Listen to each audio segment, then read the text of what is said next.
What is going on, guys? Welcome to Stock Talk with Nico Kritikos.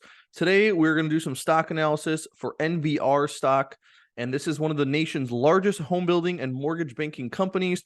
Recently, they announced earnings for Q3.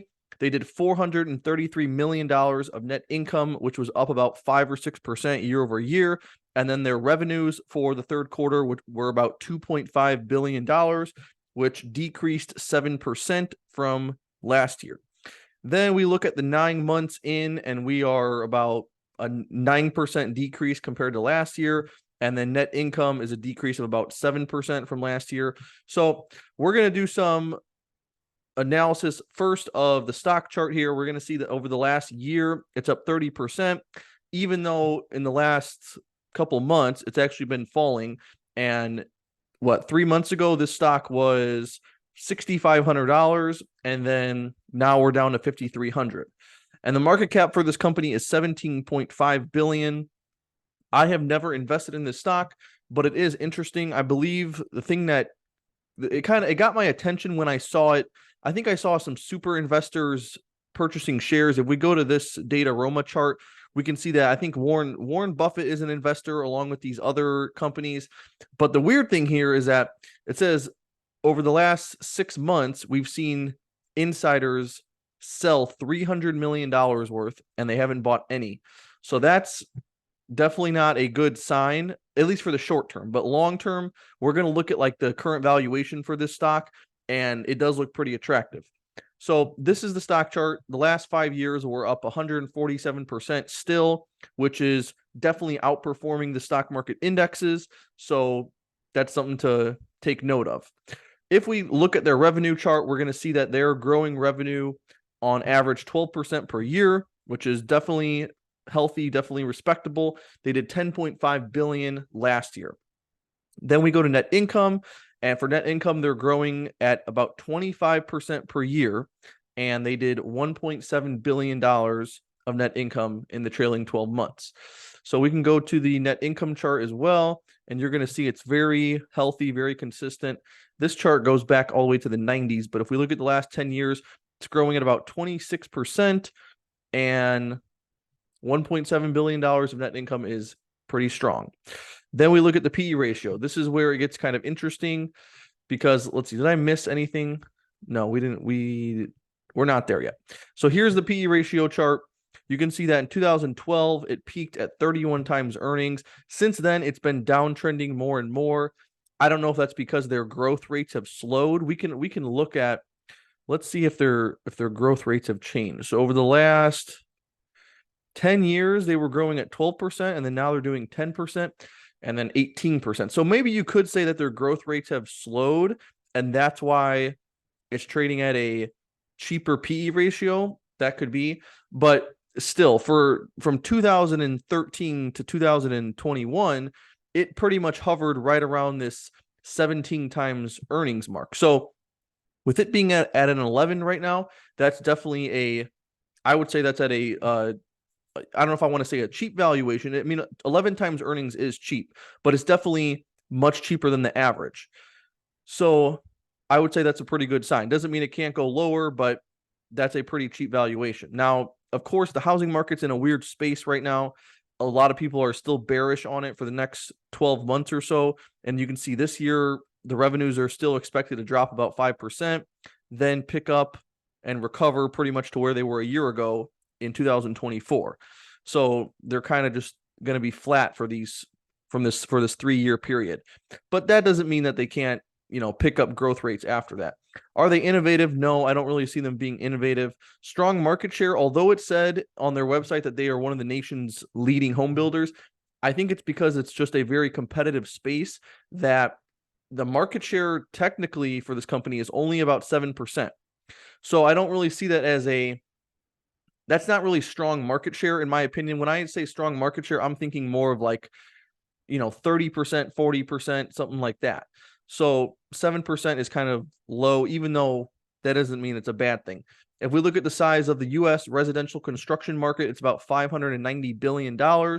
And so if they're only doing, $10 billion or so? Yeah, $10 billion. That's a very small percentage of that. So I'm going to give that a no. Return on invested capital. This is one of the best things I like about this stock. We're looking at 30% return on invested capital.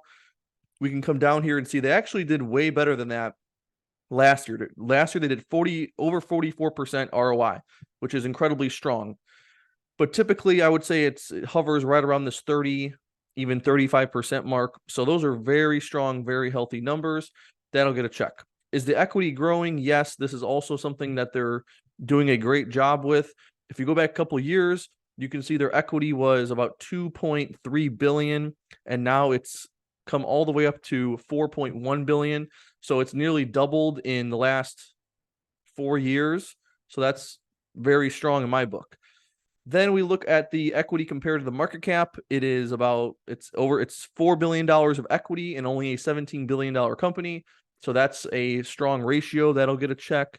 Share count decrease. This number is also very strong. A lot of companies can't get to this strong of a number for buying back shares. Look how consistent they are. From 94 to now, they've been buying back pretty much 3%, 4% of the shares every single year.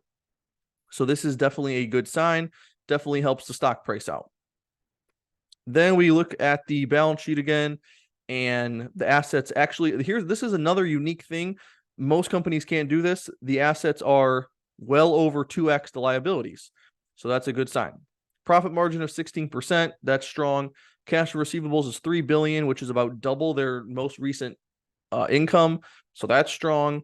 And then a healthy dividend, no dividend here. The company is over 10 years old. The free cash flow is improving. We're looking at 25% growth. If we go to the free cash flow chart, we're going to see that just like revenue and net income, it's strong. And I put on the adjusted free cash flow because this factors in stock-based compensation, which I think is a better metric to look at. So we're looking at, 28% free cash flow growth per year on average with 1.7 billion. If we go to regular free cash flow, it's slightly less, but not by too much of a difference. It's just because it looks better when it's adjusted because they are buying back shares, which is helping out the stock price. That's why their true free cash flow is strong. And so, yeah, all in all, I would say I like this stock. I like the company.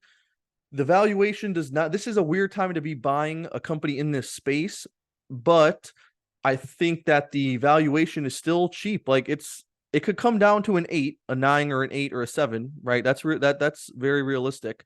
But historically over the last 5 years, last 10 years, this stock should be trading at 16 or 17 times earnings. And so here, let's do a quick calculation here. This year they're expected to do, well, I think they're supposed to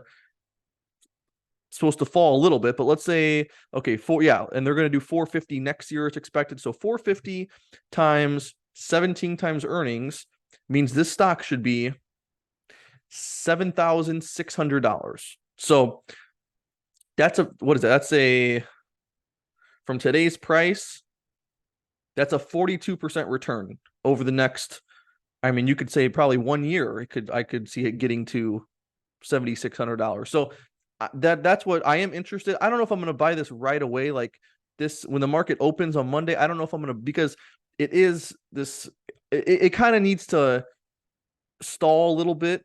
And then once it finds a better resting point here, then I'll be interested, because this stock could still come down to, maybe $5,000 or $4,500 a share. And there, you have to factor in that risk. But the return on invested cap, look at all the things we looked at. The balance sheet, the equity, the ratios, the ROI, everything was strong. So I would say I would like to see the stock price kind of normalize a little bit, and then I'd be interested in starting a position in this. So that is my stock analysis for NVR. Thank you very much for watching, and I will see you in the next video.